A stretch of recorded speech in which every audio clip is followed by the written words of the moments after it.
Muy buenas tardes, Dios les bendiga a cada uno de ustedes, a todos mis hermanos, amigos que nos están viendo a través de esta plataforma como es el Facebook Live. Estamos en tu programa Torre Fuerte desde la provincia de Barranca, desde el hermoso país de Perú. No te olvides, estamos el día de hoy, 1 de agosto del 2020, iniciando el mes de agosto. Ya está con nosotros nuestro hermano y amigo en la fe, nuestro hermano Freddy Salinas Barak, para continuar con la enseñanza, con la conferencia que se iba a llevar a cabo todos los sábados a partir de las 12 del mediodía. Hemos tenido problemas con el celular, pido disculpas ante todo a todos nuestros hermanos, pero ya estamos aquí nuevamente para iniciar este programa con la ayuda de nuestro Dios Todopoderoso. Pasamos a nuestro hermano Freddy. Hermano Freddy, preséntese, salude al pueblo del Señor el día de hoy. Hermano Freddy. Ok, muchas gracias, hermano Yeser, y saludos y bienvenidos también a todas las personas que se están conectando por esta transmisión. Espero que puedan disponer sus corazones, sus mentes, toda la atención posible para estudiar lo que es la historia de la iglesia. Pido que tengan sus lapiceros, sus cuadernos, que hagan sus preguntas en los comentarios y nosotros con gusto estaremos para responder las preguntas y las inquietudes. Un gusto saludarlos, amados hermanos. Adelante. Bueno, sin preámbulos, sin otra cosa más que decir, le damos ya el pase automáticamente a nuestro hermano Freddy. Yo voy a poner mute a mi micro para yo también escuchar y aprender el día de hoy sobre la historia de la iglesia, que es muy importante en este tiempo, ¿no, hermano Freddy? Hoy la iglesia desconoce sus orígenes, desconoce bastante la historia, y es bueno por eso, ¿no? Hemos invitado a una persona que sabe sobre este tema. Muy pocos tocan este tema, pero Dios puso en mi corazón que se hablara de este tema y hemos traído a nuestro hermano Freddy, que es una persona que sabe sobre esta materia, sobre la historia de la iglesia, y él siendo un joven, ¿no?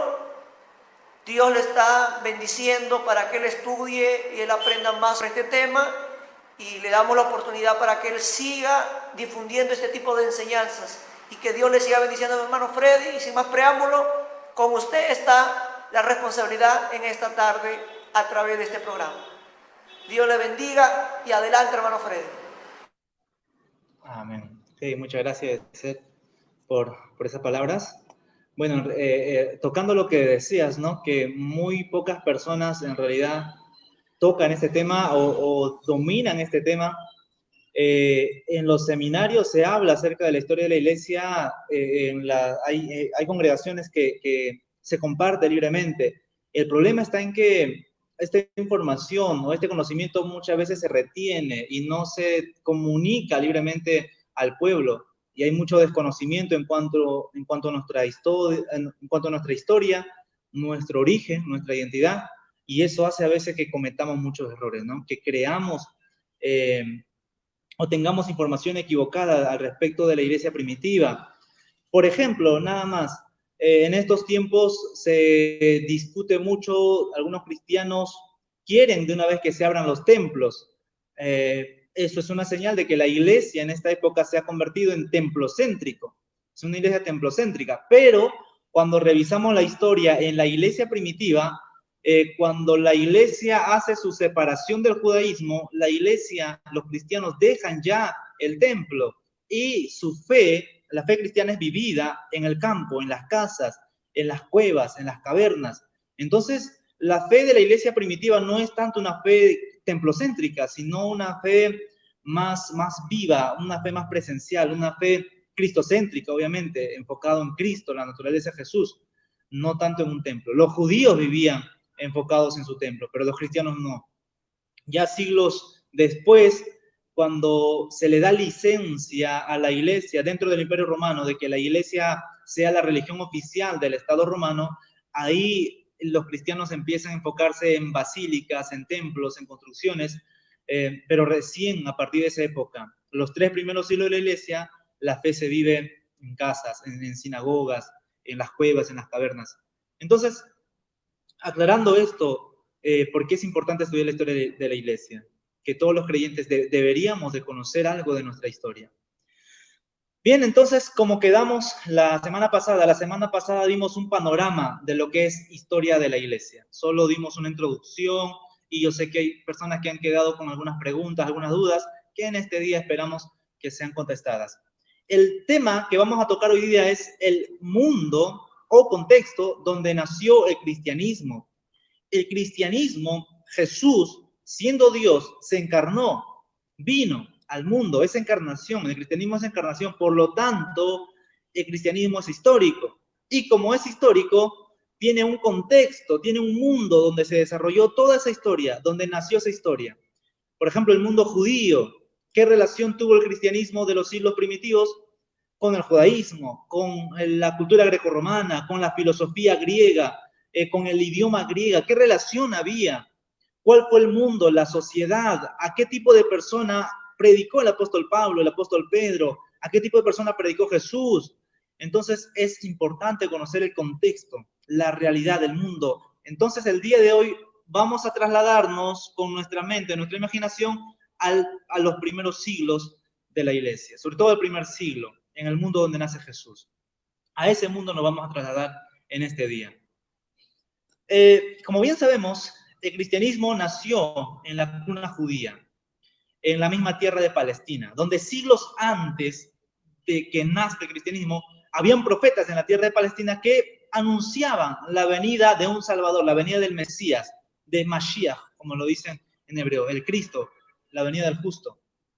En esa tierra, muy interesante, la geografía de Palestina, Palestina se encuentra a orillas del mar Mediterráneo, en la costa del Mediterráneo, y Palestina constituye un puente. Toda persona que puede revisar el mapa de la tierra de Canaán o Palestina es un puente que une al imperio egipcio, a la tierra de Egipto, con los imperios que nacen en Mesopotamia, los grandes imperios, y también con los imperios que nacen por Occidente, desde Roma y después Grecia, más acá, y así. Palestina es un puente que une a estas tierras, que une a estas potencias. Por eso es que en la Biblia, sobre todo en el Antiguo Testamento, se ve constantemente guerras. Israel es invadida por los babilónicos, invadido por los persas, invadido por los griegos, invadido por Roma. Porque quien dominaba la tierra de Palestina, como es un puente, dominaba todo el mundo mediterráneo, todo el mundo antiguo. Por eso Palestina siempre era codiciada. Palestina es un nombre que comúnmente se conoce a esa tierra, también se le conoce como Canaán o tierra de Israel, pero comúnmente se le dice Palestina, a ese espacio geográfico. Entonces, que quede claro esto, Palestina es una tierra codiciada por los grandes imperios. Todos los imperios querían tener Palestina. Y en ese lugar, en ese pedacito de tierra, es donde se desarrolla la historia de Israel y la historia de la iglesia. En otras palabras, la historia completa de la salvación, la historia de la venida de Jesucristo en esa tierra. Es muy importante que conozcamos esa tierra, donde hay muchas guerras, mucho maltrato, mucha pobreza también, pero a la vez también esperanza. En el año 587 a.C., el imperio babilónico, y eso tengamos en cuenta, hermano, y es ser muy importante, en el 587 a.C., el imperio babilónico llega a conquistar Jerusalén, llega a conquistar Judea y se lleva a los judíos al exilio en Babilonia. Y los judíos en Babilonia están por 70 años. Ahora, antes del 587 a.C., los judíos todavía eran politeístas, todavía adoraban a varios dioses. Y en la Biblia lo dice, adoraban a Baal, adoraban a Shera, y solo cuando se arrepentían adoraban a Jehová. Pero cuando viene el exilio babilónico, 587, con Nabucodonosor, y los judíos están por 70 años en Babilonia, los judíos se convierten en auténticos monoteístas, recién ahí en Babilonia. ¿Por qué? Se destruye el templo para los judíos, están lejos de su tierra y necesitan, en una tierra extraña como es Babilonia, mantener su fe viva. Entonces la fe de los judíos en Babilonia ya no es hacia un templo, sino hacia las Sagradas Escrituras. Porque en Babilonia se recoge todas las antiguas escrituras de los hebreos, que en la Biblia es el Antiguo Testamento, y se empieza a leer. En Babilonia también se crean las sinagogas, las sinagogas que son muy famosas en los tiempos de Jesús. También en Babilonia aparecen los grupos religiosos como los antiguos fariseos. Mucho antes de los fariseos, en Babilonia aparecen grupos religiosos que aman la ley, que aprecian la ley, valoran mucho la ley. Entonces Babilonia es muy importante para el judaísmo de los tiempos de Jesús. Se vuelven monoteístas y eliminan todo tipo de ídolos. Por eso es que después de los 70 años de exilio, cuando regresan a la tierra de Jerusalén, eliminan todos los ídolos posibles, todos los dioses posibles, y solo adoran a un Dios invisible, o Dios que no tiene ídolo. Y más adelante, cuando vienen otros imperios como los griegos, que quieren imponer una adoración a otros dioses, los judíos se resisten. Los judíos dicen no, los judíos prefieren morir antes de adorar a otros dioses. Pero bueno, luego de que los judíos estén 70 años en Babilonia, viene el imperio persa con Ciro el Grande y conquista Babilonia, y Ciro permite, está en el libro de Esdras, Ciro permite que los judíos regresen a su tierra a reconstruir su templo, rehacer sus vidas en Jerusalén, y así los judíos retornan nuevamente. Pero la fe, nuevamente lo digo, la fe va a estar concentrada más en las Sagradas Escrituras que en un templo. Entonces, luego de los persas, viene otro rey, y de aquí ya se va acercando más al tiempo de Jesús.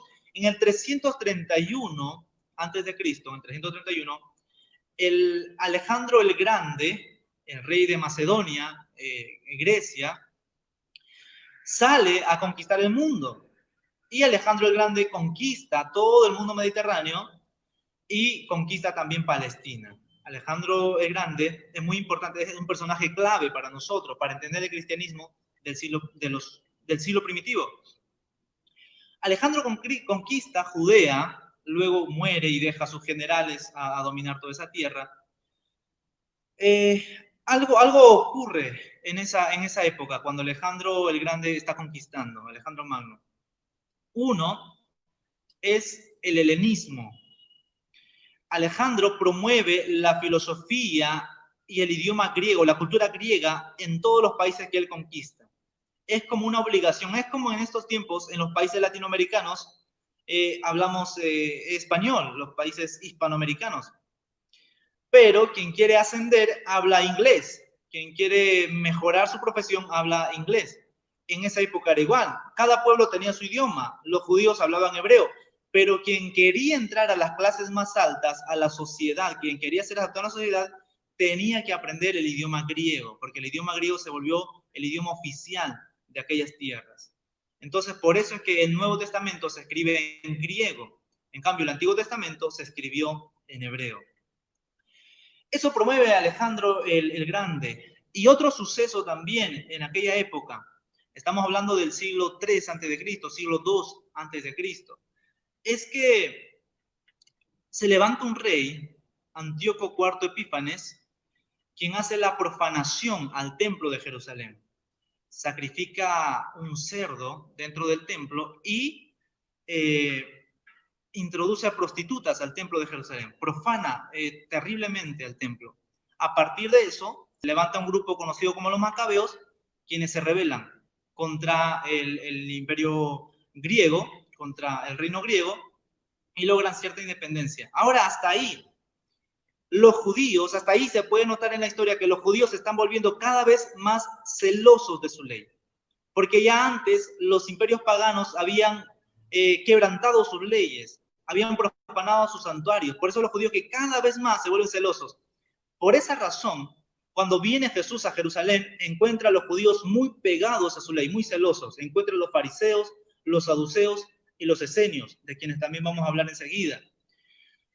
¿Por qué? Por estas razones de las conquistas, de las profanaciones, es que el judío cada vez más se vuelve celoso de su ley, se vuelve más amante, más aferrado. Tanto era los judíos que guardaban incluso el Shabbat. En Shabbat no podían salir a la guerra, en Shabbat tenían que quedarse en casa. Tanto era su celo por la ley, que aun cuando los enemigos venían en Shabbat a matarlos, ellos preferían morir antes que salir a pelear. Preferían morir en el día del Shabbat. Entonces se volvían cada vez más celosos de su ley. Luego del imperio griego, en el año 63 a.C., año 63, antes de Cristo, el general Pompeyo, el general del Imperio Romano, ingresa a Jerusalén y Jerusalén, Judea, está en una situación de una guerra, se podría decir civil, entre algunos bandos, los descendientes de los macabeos. Entonces el general Pompeyo soluciona el problema, pero Judea llega a ser parte del Imperio Romano, llega a ser provincia del Imperio Romano. Es así como para el tiempo de Jesús, Judea pertenece al Imperio Romano. Y son los romanos quienes empiezan a cobrar impuestos, quienes establecen un rey, como ponen a Herodes, un plan estratégico, y también ponen procónsules, como es Poncio Pilato, que por cierto se ha encontrado una inscripción en las costas de Cesarea, un pueblo de Cesarea, donde aparece el nombre de Poncio Pilatos. Es un personaje histórico, es un personaje verídico, existió en la historia, y la Biblia lo menciona. Entonces, es así como para la época de Jesús, para el tiempo de Jesús, Jerusalén llega a ser dominado por los romanos, a predominar el idioma griego, tanto así que la Biblia hebrea lo traducen al griego, a una traducción que se le llama la Septuaginta. Entonces, ese es el mundo que Jesús conoce.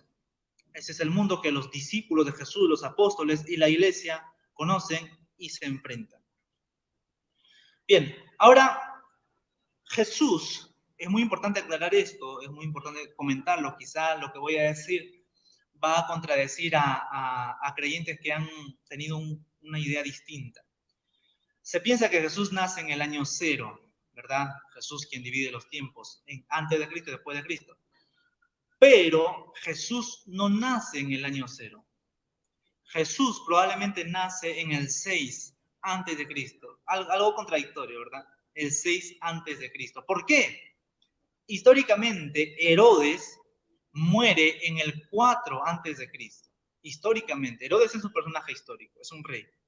Y Herodes muere en el 4 antes de Cristo. Entonces, si Herodes el Grande muere en el 4 antes de Cristo, y es ese mismo Herodes quien manda matar a los niños en Belén, entonces Jesús, para cuando muere Herodes, pudo haber tenido unos 2 años, probablemente. Entonces Jesús nace aproximadamente, no es una fecha exacta, pero Jesús es probable que haya nacido en un 6 antes de Cristo. El calendario lamentablemente tuvo algunas equivocaciones, pero ese tema no vamos a entrar porque no es nuestro fuerte en este día. Vamos a continuar. Pero eso quise dejarlo ahí a los creyentes. Cuando Jesús empieza su ministerio, Jesús conoce a ciertos grupos religiosos y grupos extremistas, conocidos también como terroristas. El primer grupo que quiero mencionar en esta tarde es el grupo de los celotes, un grupo considerado como terroristas. Los celotes eran un grupo de personas que aborrecían el gobierno romano, aborrecían a todo soldado romano que venía a Jerusalén. Los mataban, los degollaban a los soldados romanos.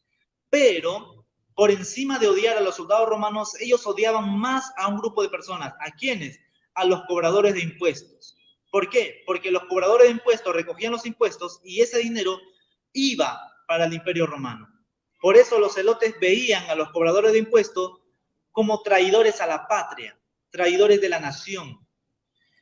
Entonces, cuenta la historia que cuando los celotes mataban a un soldado romano, lo hacían degollándole el cuello. Le cortaban el cuello y morían al instante. Pero cuando los celotes mataban a los traidores a la patria, me refiero a los publicanos, a los cobradores de impuestos, lo hacían con un cuchillo en el hígado, porque es una muerte más lenta, más dolorosa. Ahí se refleja cuánto era el odio hacia los publicanos. Ahora, algo hermoso que aparece en la Biblia. Jesús reúne entre sus 12, entre sus discípulos, a un celote. La Biblia menciona a un Simón el cananita, o Simón el celote, un terrorista. Jesús reúne a un Simón, un terrorista, que odia a los cobradores de impuestos, Pero en el mismo grupo Jesús también recoge a un Mateo, que es un cobrador de impuestos. Y estas dos personas que se aborrecen tanto, Jesús los hace vivir en amor y en armonía. Ese es el mensaje de la iglesia, ese es el mensaje del cristianismo, el mensaje de Jesús, que aún las personas que se aborrecían antes, por el mensaje renovador del evangelio, llegan a amarse, llegan a ser familia, llegan a ser uno en el Señor, que es la iglesia. Somos la iglesia. No importa de dónde hayamos venido nosotros. Si antes nos aborrecíamos, éramos de un partido político, éramos de algún equipo de fútbol y nos odiábamos entre personas, pero en el cristianismo, en la iglesia, nosotros nos amamos, como se amaron Simón el celote y Mateo el cobrador de impuestos. Es el mensaje de Jesús. Bien, otro grupo que Jesús conoce, la iglesia también conoció, es el de los fariseos. Es una secta religiosa, los fariseos. Los fariseos eran descendientes de una agrupación llamada los Hasidim, los celosos de la ley, los conservadores, los religiosos. Los fariseos eran ultra religiosos, eran muy apegados a la letra de la ley, eran muy conservadores, pero aparte de la ley, la Torá, como se le conoce, también los fariseos seguían otras tradiciones que ellos tenían, que ellos habían creado con el objetivo de cumplir toda la ley al pie de la letra, porque tenían miedo de más invasiones, de más ataques, tenían miedo a Dios, porque tenían miedo que Dios permita esas cosas. Entonces están los grupos de fariseos, muy religiosos, pero también está el grupo de los saduceos. Saduceos era un grupo de sacerdotes.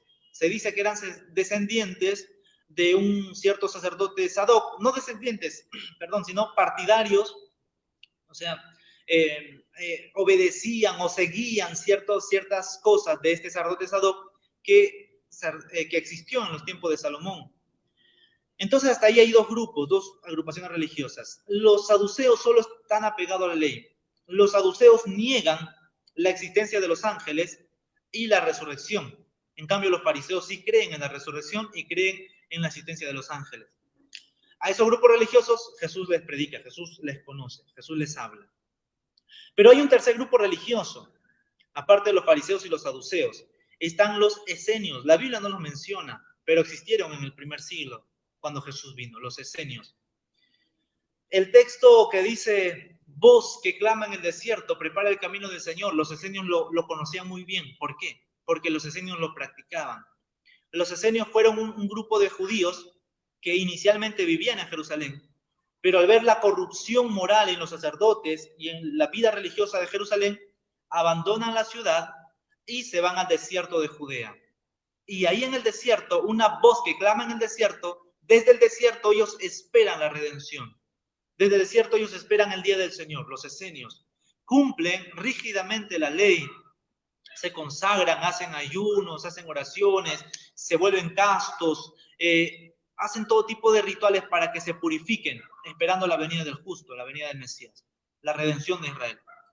Entonces, el apóstol Juan, Juan el Bautista, se dice que fue un esenio, porque Juan sale del desierto, una caña sacudida en el desierto. Y para Juan se atribuye este texto que dice, voz que clama en el desierto. ¿Por qué? Porque se ha descubierto a otros personajes similares a Juan dentro de la comunidad esenia. Entonces es probable que Juan haya vivido algún tiempo con los esenios y haya aprendido ahí ciertas cosas. Definitivamente eso no niega que Juan es llamado por Dios, es un llamado a bautizar, es escogido desde el vientre y todo eso. Pero probablemente tuvo contacto también con los esenios.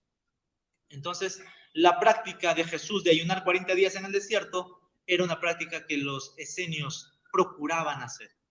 Querían consagrarse. Entonces, no era tan extraño que Juan salga del desierto y que Jesús venga después de ayunar 40 días y 40 noches en el desierto. Ya se veía en ciertas personas y en ciertas comunidades ese intento de purificarse, ese intento de buscar a Dios. Bien, hasta ahí hemos mencionado a un grupo terrorista, los celotes, y 3 grupos religiosos, 3 sectas religiosos. A ese mundo, a ese contexto, a esas personas, Jesús y la iglesia les predica el mensaje del reino. Que la salvación no es por obras de los esenios, ni de los fariseos, ni de los saduceos, sino es por gracia de Dios, por medio del sacrificio que hizo el Hijo de Dios Jesucristo, el enviado, el Mesías, el Salvador.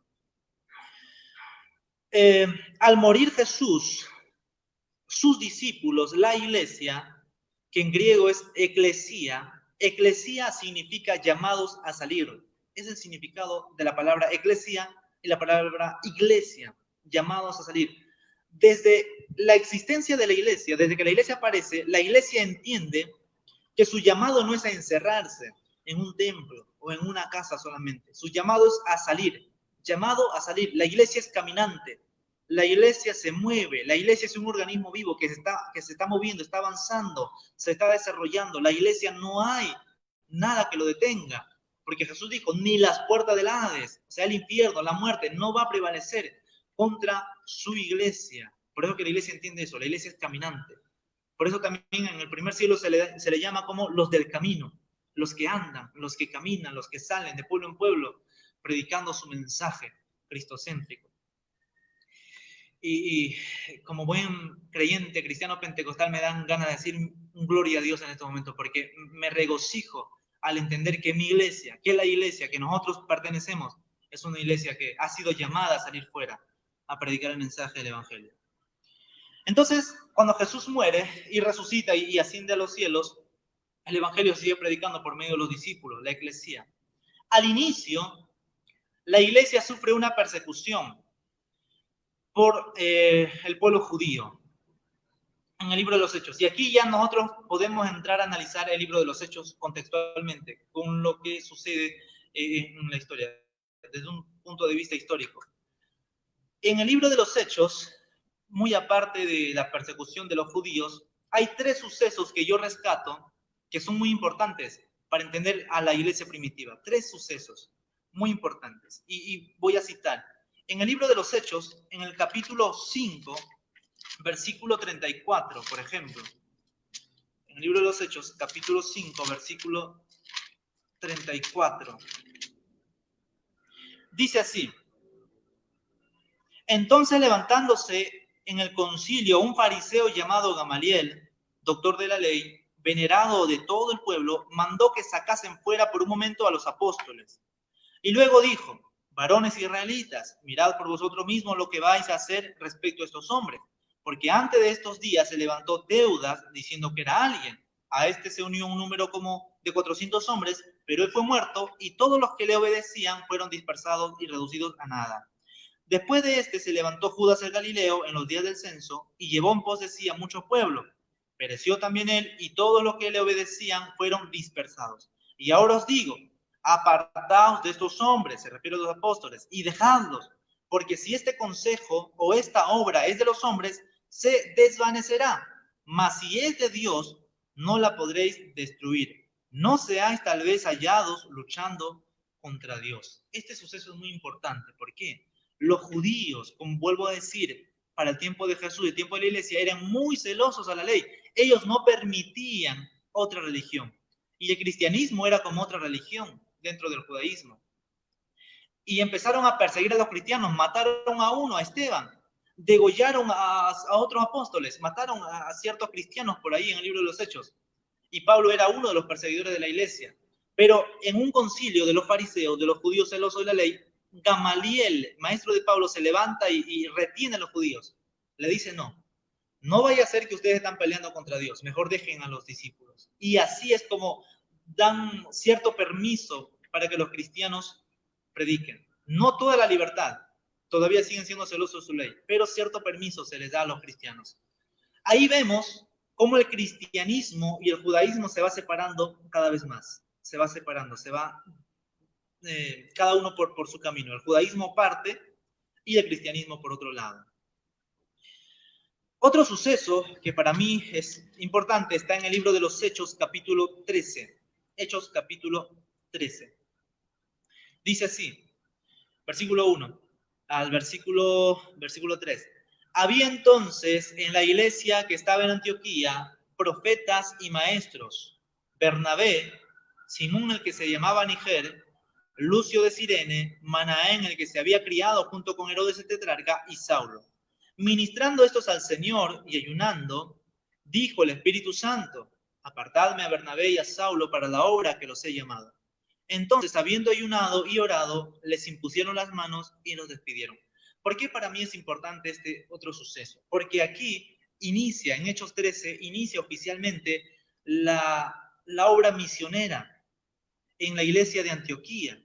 La iglesia, al nacer, primero se queda en el seno judío, luego se extiende en la iglesia de Antioquía y después de la iglesia de Antioquía sale a las misiones. Y es ahí, cuando sale a las misiones, es que va a conocer a un mundo cosmopolita, un mundo, el mundo grecorromano, un mundo totalmente distinto para un judío que vive en Jerusalén, hace todas las cosas en Jerusalén.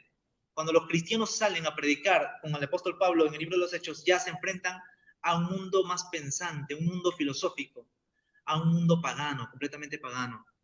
Por eso este es otro suceso importante. Y ahora precisamente vamos a entrar a conocer a ese mundo greco-romano. Hemos conocido algo del mundo judío, pero ahora también vamos a conocer, como la iglesia ya nació, la iglesia está avanzando, es importante que conozcamos cómo era el mundo greco-romano de aquella época. Entonces, para mí, por eso este suceso es el segundo suceso importante en el libro de los Hechos para la historia de la iglesia. Quisiera mencionar un tercer suceso y así vamos a ir analizando el mundo, el contexto romano, pero quisiera que leamos este texto. En Hechos, capítulo 17, Hechos, capítulo 17, versículo 18. Perdonen, me he adelantado. Es en Hechos capítulo 15, otro suceso importante para la iglesia cuando están haciendo. Hechos capítulo 15, del versículo 25. En Hechos 15 aparece el primer concilio de la iglesia, una asamblea entre los apóstoles, entre los dirigentes. Y este mismo ejemplo se va a continuar durante muchos siglos en la iglesia, donde en estos concilios se va a debatir la doctrina, se va a debatir la obra misionera, se va a debatir el sustento de las obras misioneras, etcétera, etcétera. Se va a debatir muchos temas que se enfrenta la iglesia. En Hechos 15, verso 25, en el primer concilio para la iglesia, dice así: nos ha parecido bien, habiendo llegado a un acuerdo, elegir varones y enviarlos a vosotros con nuestros amados Bernabé y Pablo, hombres que han expuesto su vida por el nombre de nuestro Señor Jesucristo. Así que enviamos a Judas y a Silas, los cuales también de palabra os harán saber lo mismo, porque ha parecido bien al Espíritu Santo y a nosotros no imponeros ninguna carga más que estas cosas necesarias.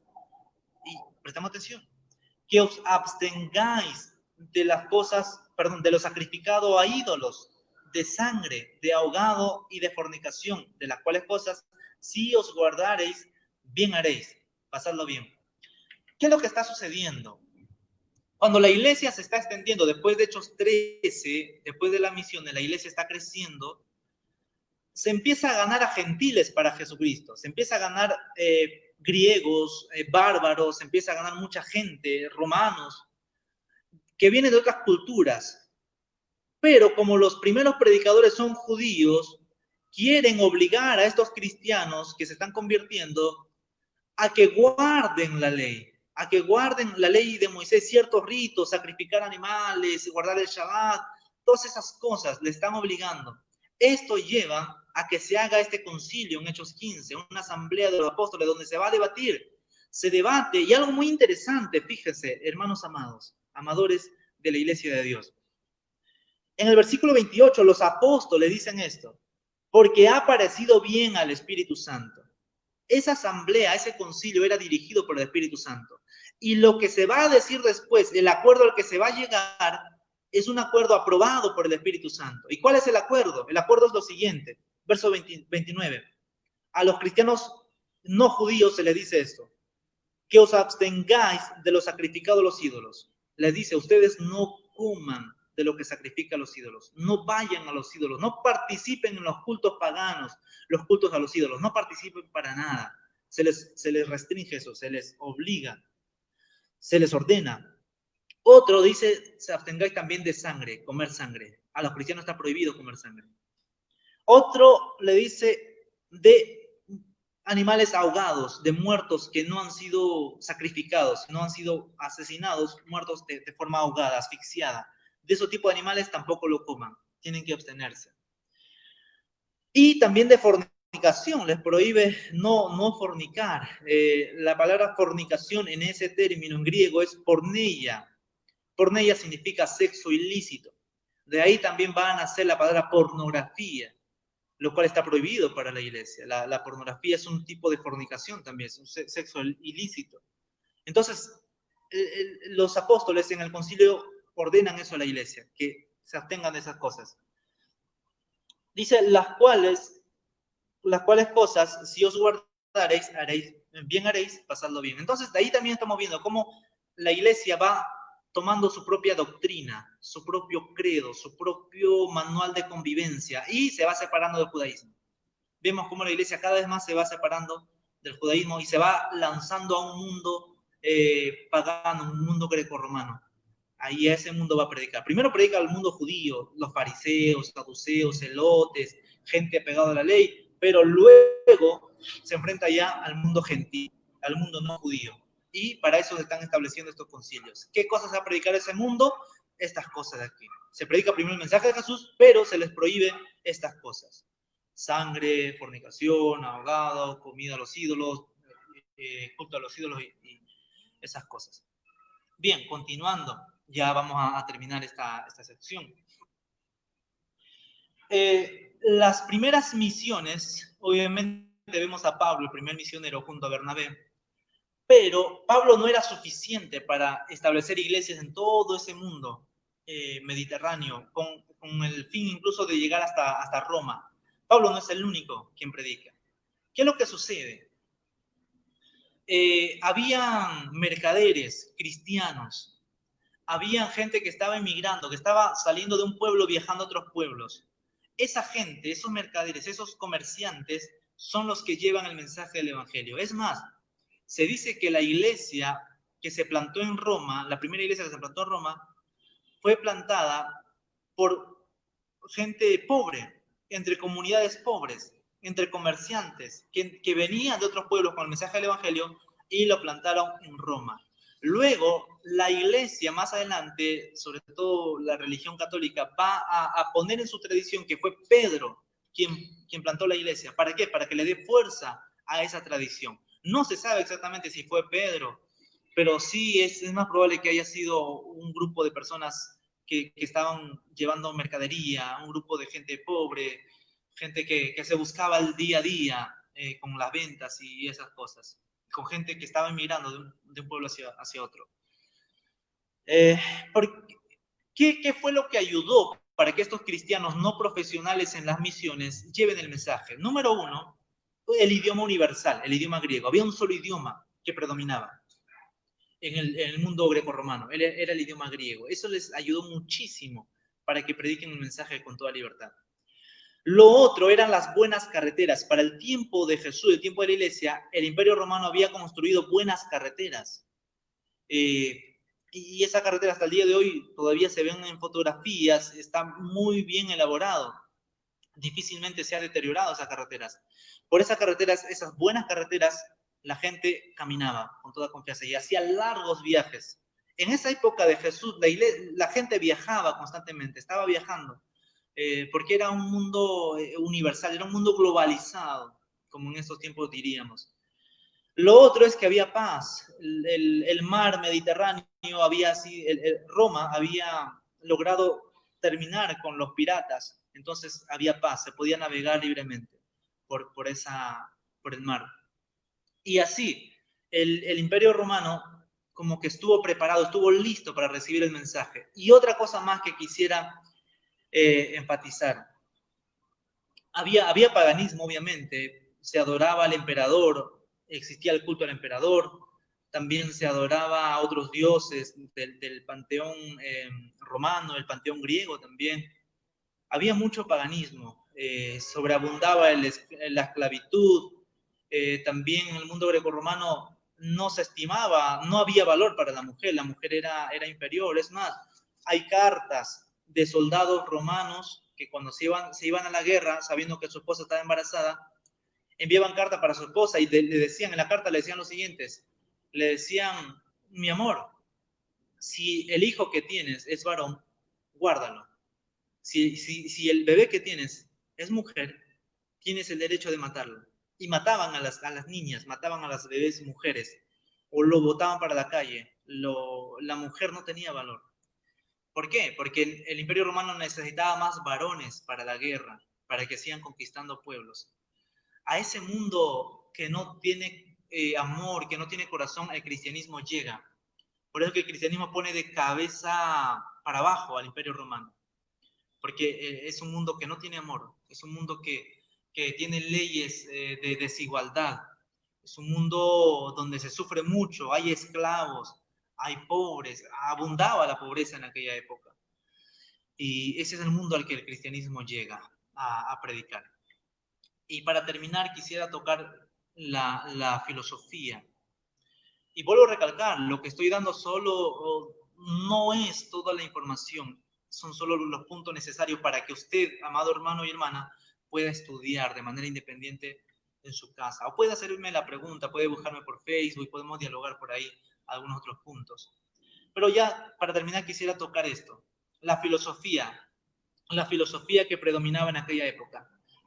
Y me adelanto a lo que voy a exponer en los siguientes sábados. La filosofía fue una herramienta útil para los cristianos de los 3 primeros siglos, para presentar la fe en términos filosóficos, para que los filósofos, los pensadores de ese mundo, de ese entonces, puedan recibir el mensaje del Evangelio.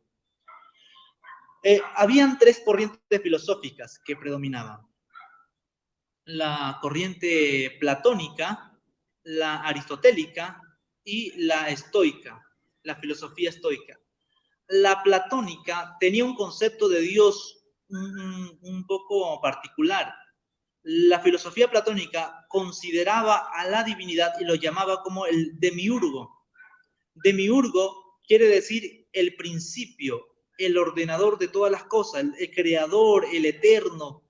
Era un concepto de un ser trascendente que está allá. No saben su nombre. Por eso es que para Pablo le es un poco fácil, le es fácil predicar el evangelio en Atenas, porque son filósofos. Y Pablo dice al Dios que ustedes no conocen, pero saben que existe un Dios, pero no lo conocen. A ese Dios le vengo a predicar, le pongo nombre a ese Dios. Entonces, en la filosofía platónica también se consideraba a un ser trascendente, a un Dios, el demiurgo, el perfecto, el eterno, pero que no interviene con la humanidad. Está ahí. Nadie le puede conocer, nadie le puede ver, nadie le puede escuchar, nadie puede tener relación con el demiurgo, pero existe. O sea, los filósofos ya estaban desarrollando ese concepto de que existe un ser trascendente, un ser divino. Por eso para los cristianos usan estos términos para presentar a un Dios. Este es el Dios. Hay un nombre. A este Dios que nadie puede acceder, hay un personaje que es un puente, es Jesucristo. Y de esta manera se va a presentar la fe. La otra corriente filosófica es la aristotélica. ¿Qué presentaba la aristotélica? La aristotélica tenía un concepto de Dios también un poco distinto. A Dios o al ser trascendente se le conocía como el motor inmóvil, un ser que es el principio de la creación, pero que no interviene para nada en el mundo. Ese es el motor inmóvil. No se mete con las cosas del mundo, no interviene. Y también los cristianos aprovechan estos conceptos filosóficos y hacen sus escritos teológicos. La teología usa de la filosofía para que se escriba, para que se presente a ese mundo. Y la otra corriente, que es más interesante todavía para mí, es la corriente estoica, los filósofos de la escuela estoica. Los estoicos habían desarrollado un pensamiento particular. Ellos tenían el concepto del logos. Ellos creían en el logos. El logos significa razón. El logos para los estoicos era también el principio de todas las cosas, era el origen, pero el logos tampoco interviene en la humanidad. Ahora, aparte de estos filósofos, había un filósofo judío, Filón de Alejandría, que también desarrolló el concepto de logos. También lo dio un sentido un poco distinto al concepto de logos, un ser que tampoco se puede acceder. Pero cuando viene el apóstol Juan y en su carta, en el Evangelio, él escribe en griego, obviamente, dice, en el principio era el logos. En nuestra Biblia aparece como verbo, pero en el idioma original dice logos, en el principio era el logos. Entonces lo que Juan está diciendo, que es el logos, el que es el inicio de todas las cosas, el que puede unir al ser, a ser universal a Dios con la humanidad, ese Logos, tiene un nombre, es Jesucristo. Y no solo va a ser Juan, van a ser otros padres apostólicos, apologistas, que van a usar estos términos, van a usar estos conceptos filosóficos para presentar su fe. Este es el mundo a lo que la iglesia ha conocido. Este es el mundo que la iglesia predicó. Y voy a dejar un texto. Hechos, capítulo 17, versículo 18, que va a reforzar lo último que estoy diciendo. Hechos, capítulo 17, verso 18 dice: y algunos filósofos de los epicúreos y de los estoicos disputaban con él. ¿Con quién? Con el apóstol Pablo. Y unos decían: ¿qué querrá decir este palabrero? Y otros: parece que es predicador de nuevos dioses, porque les predicaba el evangelio de Jesús y de la resurrección. Y tomándole a Pablo, le trajeron al Areópago. El Areópago era un lugar exclusivo donde solo los filósofos discursaban, y también se tocaban ciertos temas políticos, ciertos temas de derechos y ciertos juicios. Pero en el Areópago no discursaba cualquier persona, era reservado para los filósofos. Y los epicúreos y los estoicos toman a Pablo y lo llevan para que exponga, para que salga a dar su discurso en el Areópago, diciendo: ¿podremos saber qué es esta nueva enseñanza de que hablas? Le insisten a Pablo. Pues traes a nuestros oídos cosas extrañas. Queremos pues saber qué quiere decir esto. Porque todos los atenienses, ya es el mundo greco-romano, los atenienses, y los extranjeros residentes allí, en ninguna otra cosa se interesaban, sino en decir o en oír algo nuevo. Era un mundo totalmente curioso, un mundo expectante, estaba la expectativa: ¿qué viene? ¿Qué de nuevo hay? También abundaba en esa época el sincretismo religioso.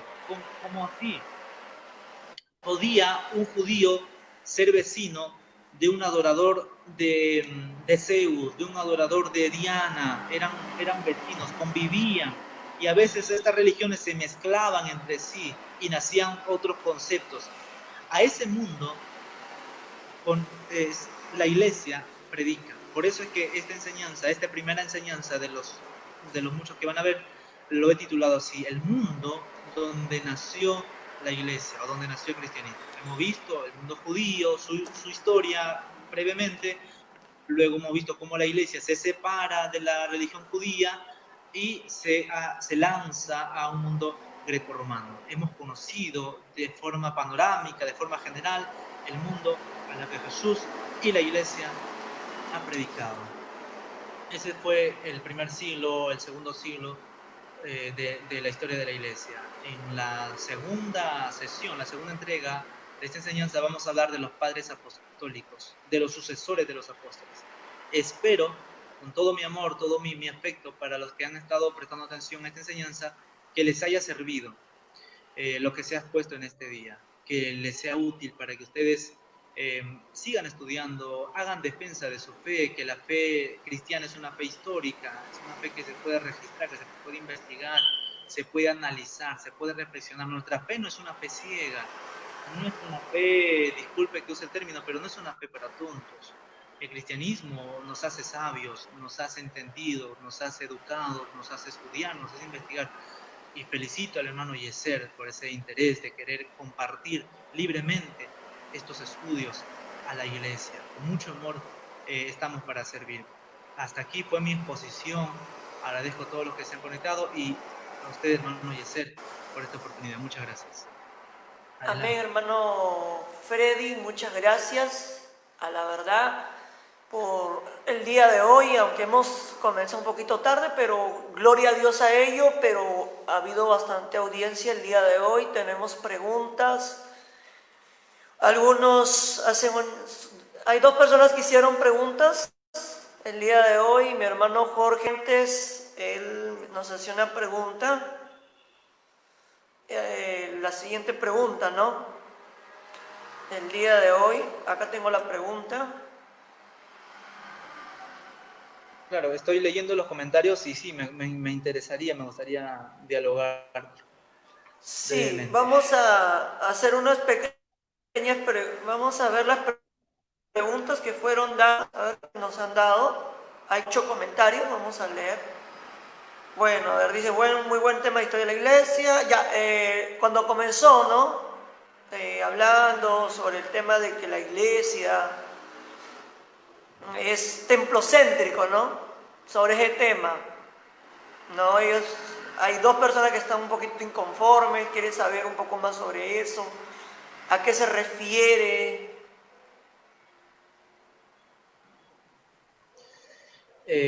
Templocéntrica es simplemente que esto es algo un poco delicado, diría, donde el creyente quiere vivir todo su cristianismo, toda su fe solo en un templo y no lo practica o no lo desarrolla fuera del templo. Como que se crea dos mundos ahí. Yo soy santo, soy consagrado o busco, alabo mejor al Señor en un templo. No estoy desprestigiando el templo, es importante el templo. Yo extraño, hermano, yo extraño mi templo, yo extraño congregarme con mis hermanos, yo extraño eso, reunirme con los jóvenes, con el pastor, con la iglesia, extraño trabajar así. Pero el contexto que estamos viviendo ahora, que se puede comparar al contexto de la iglesia primitiva, que es muerte, si tú sales, si tú estás ahí, te reúnes, te matan, porque los cristianos, si bien es cierto, había mártires, pero los cristianos tenían el derecho de escapar por sus vidas. El cristiano no se ofrecía a morir por si acaso. No es como los cristianos de esta época que de emoción hablan, Señor, yo quiero morir por ti. Los cristianos de aquella época tenían familia, ellos no querían morir. Es más, cuando vamos a tocar el tema de persecución en las siguientes sesiones, vamos a ver que un mártir en primer lugar, era escogido por... Si Dios quería que tú seas mártir, Dios mismo permitía que tú vayas a la muerte, o bien ser devorado por los leones, o bien ser quemado en la hoguera como antorcha. Tú no elegías morir, tú no buscabas morir, tú tenías el derecho de escaparte por tu vida, de ir a las cuevas, de ir a las casas, de congregarte ahí, porque tenías familia, porque querías vivir. Si te descubrían, te denunciaban, si no había nada más que hacer, era una señal de que Dios te escogió para que seas mártir, pero tú no lo decidías. Es lo mismo de aquella época, de esta época nuestra.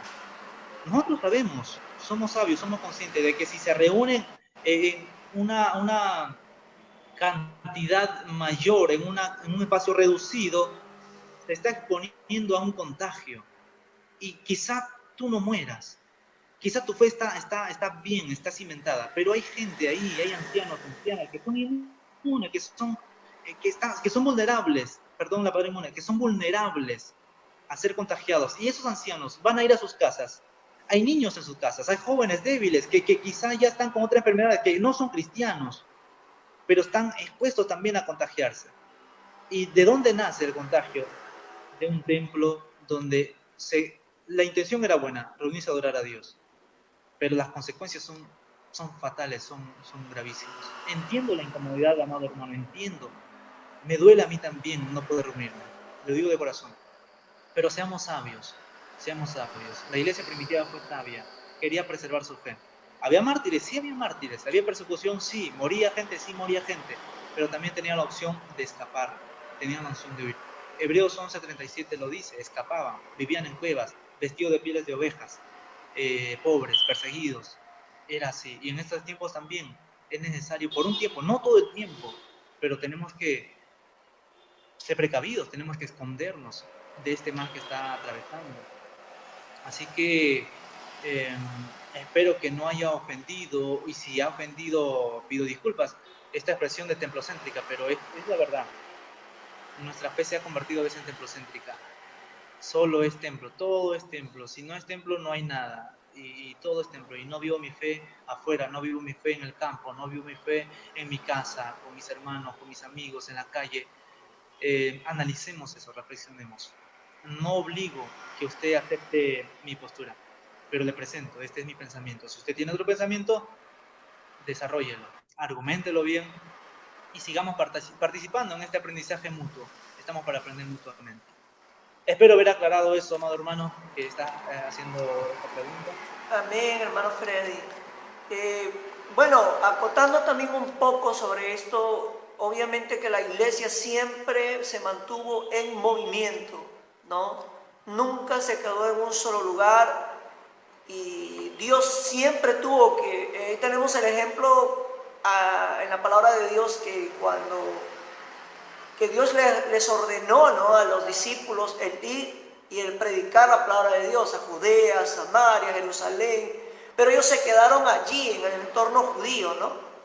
Se quedaron en el entorno judío y tuvo que venir la persecución, ¿no? Tuvo que venir una pequeña persecución para que recién la iglesia pueda salir, ¿no?, de su entorno en la que estaban ellos predicando, ¿no?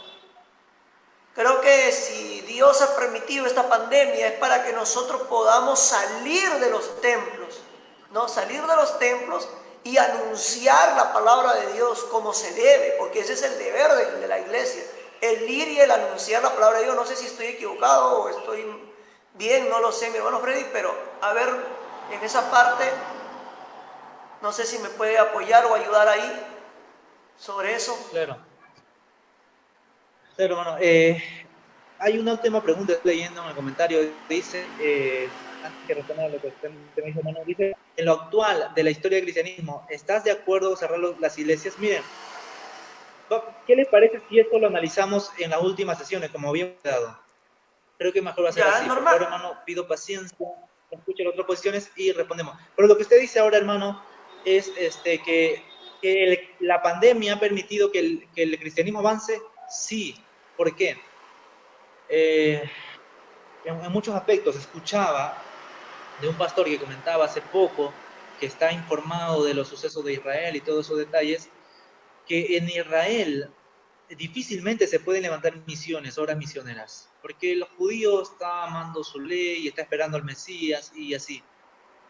Nuestro objetivo es predicar a Jesús. Ahora, por medio del Internet, como todo el mundo está encerrado en su casa, pero sí tiene acceso a Internet, sobre todo allá en Israel los judíos, se está registrando que hay prédicas, hay transmisiones que están llegando a los judíos allá en Jerusalén, por esto de la pandemia, por el Internet. Entonces, el Internet se ha vuelto una herramienta muy útil para extender el reino de Dios, para predicar, y sí, está ayudando a que se extienda. Contarle personalmente que hace poco hemos levantado un grupo de adolescentes por medio de las redes sociales, y se han añadido a lo que antes teníamos, se han añadido más personas, más adolescentes a escuchar el mensaje, porque están conectados por el Internet. Entonces sí está ayudando a que se extienda. Obviamente, vamos a regresar a los templos, vamos a regresar a las reuniones, a reunirnos como hermanos en Cristo, en la fe.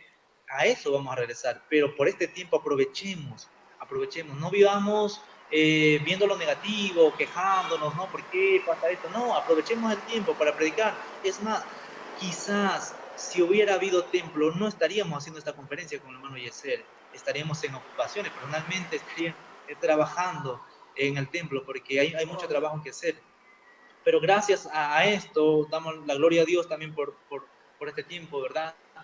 Que nos permite poder transmitir estas enseñanzas a cada uno de sus hogares por medio del Internet, que es una herramienta útil. Entonces sí, se está extendiendo el mensaje, se está ayudando a crecer. La iglesia no se ha detenido, nosotros seguimos trabajando para el reino del Señor. Se sigue ganando almas para Cristo, se sigue educando a la iglesia, se sigue preparando líderes, ministros, se sigue trabajando en el reino de Dios. No se ha detenido la iglesia. Bueno, las otras preguntas vamos a responderlo en la última sesión de esta serie de enseñanzas de historia de la iglesia. Amén, hermano Freddy. Para todos nuestros televidentes, a todos nuestros hermanos que nos están viendo a través de la plataforma de este programa como es Torre Fuerte, desde la provincia de Barranca, desde el hermoso país de Perú. Saludamos a todos los hermanos, amigos que nos están viendo, agradecemos por su participación. El último día de esta conferencia, del último sábado que se termine esta conferencia, habrá una rueda de preguntas. Pero yo quiero aclarar antes de terminar este programa y decirle a los hermanos, en ningún momento hemos dicho, queremos aclarar y decir juntamente con mi hermano Freddy, hemos dicho bien claro, no solo en las iglesias, no es que en la iglesia haya el virus, no es que en las congregaciones esté el virus, no, hermanos, tenemos que aprender a prevenir para luego no estar lamentándonos. Por eso nuestro país, en la nación peruana, todavía las iglesias no se han abierto, mientras que en Estados Unidos y Europa sí se abrieron las congregaciones. En excepción de algunas de algunos estados de Estados Unidos en la cual todavía no se reabre. Bueno, ese es otro tema y no es el tema a tocar el día de hoy. Y aclaro, en las iglesias no está el virus. ¿Es bueno congregar? Es bueno congregar. No estamos diciendo que es malo congregar. Es bueno congregar, pero por este tiempo no se puede congregar. ¿Por qué? Por causa de la pandemia COVID-19. Sabemos que en las calles uno puede contraer la enfermedad por el transporte público. Podemos contraer por cualquier lugar, no específicamente en la iglesia, pero hay que prevenir para no lamentar. Amados hermanos, esto es el programa y si quieren que hablemos sobre este tema, gloria a Dios, podemos hablar en otro tema, ¿no? El motivo por qué quieren cerrar las iglesias, eso es otro tema, no estamos hablando del tema de este tema, estamos hablando sobre la historia de la iglesia de los 3 primeros siglos. Yo agradezco a Dios y ante todo a mi hermano Freddy Salinas Vara, que es un privilegiazo. Y acá tengo su libro, ¿no, hermano Freddy? Tengo su libro de usted. Yo quisiera mostrar a los hermanos un momento.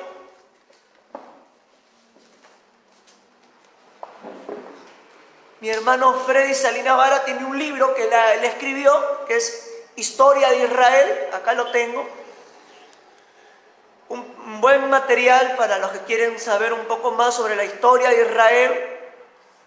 Acá está su libro, se pueden contactar con nuestro hermano Freddy, él gustosamente les puede brindar el material, él les va a decir el precio. Y es un buen material, hermano, para aprender mucho más la palabra del Señor, para aprender un poco más y aprender día a día. Ahí está el libro, Historia de Israel. Es su primer libro, ¿no, hermano Freddy?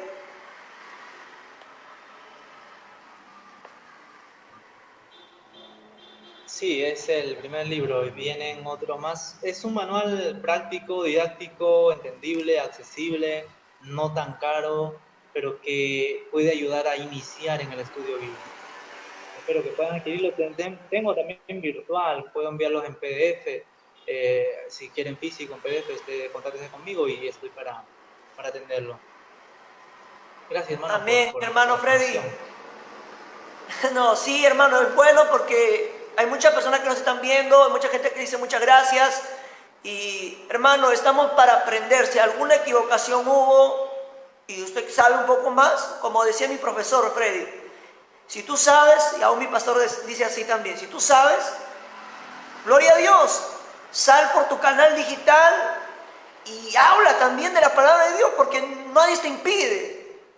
¿No? Y si es bueno aprender de otras personas. Yo soy de las personas que me gusta aprender, me gusta escuchar, ¿no? Como digo, la palabra de Dios dice, ¿no? Retener lo bueno, desechar lo malo. Eso es lo bueno y lo necesario. Y en este momento, la única manera de poder llegar a ustedes es a través de la plataforma de Facebook Live, a través del Stringer, que gracias a Dios estamos aquí transmitiendo. Un privilegiazo, hermano Freddy. Sus palabras finales, hermano Freddy, una invitación para el próximo sábado a nuestros hermanos que están viendo este programa, Torre Fuerte, y compartiendo con nosotros. Hay hermanos que me están mandando saludos desde Texas. Mi hermano Alex Martínez, de Somos Pescadores de Hombres, es un grupo de caballeros que trabajan para el Evangelio, predicando la palabra de Dios. Salud también, te manda salud mi hermano Jerónimo II, que también es de México, que te están viendo. La profesora Neya Alves, una sierva de Dios, mi profesora también, que es una mujer que habla también mucho, le gusta la historia de la iglesia, Neya Alves. Y muchos hermanos de Barranca te mandan saludos, y hermanos de diferentes partes de Barranca, de Perú, y gente que nos está viendo fuera de Perú. Un saludo a mi hermano Freddy, y ya en unos segundos más estaremos culminando este programa.